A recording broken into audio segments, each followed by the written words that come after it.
Gumanti na ang Iran at naglunsad ng missiles patungo sa ilang Gulf states matapos ang mga naunang strike ng US at Israel.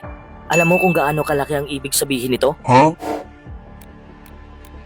Ngayong February 28, 2026, opisyal na nagpakawala ng missiles ang Iran patungo sa ilang Gulf Arab states. Ayon sa kanilang pahayag, ito ay direktang tugon sa mga naunang airstrikes ng US at Israel.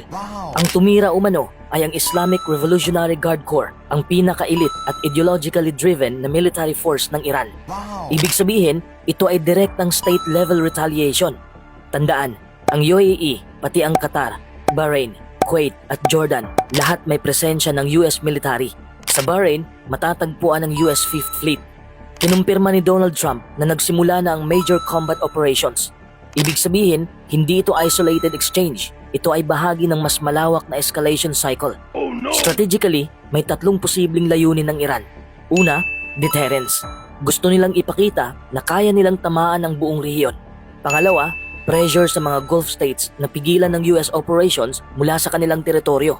Pangatlo, domestic messaging. Ipinakita ng Iran sa kanilang populasyon na hindi sila nagpapasindak. Pero may risk dito. Kapag nadamay ang mga bansang dati gustong umiwas sa direktang gyera, maaaring lumawak ang coalition laban sa Iran. At kapag nadamay ang oil infrastructure ng Gulf, asahan natin ang pagtaas ng global oil prices. Hindi lang ito Middle East issue, global economic issue ito.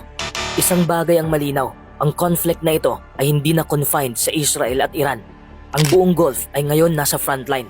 At kung magpapatuloy ang ganitong exchange, hindi na ito titigil sa missile interception. Ito ay magiging laro ng escalation kung saan bawat panig ay ayaw magmukhang mahina.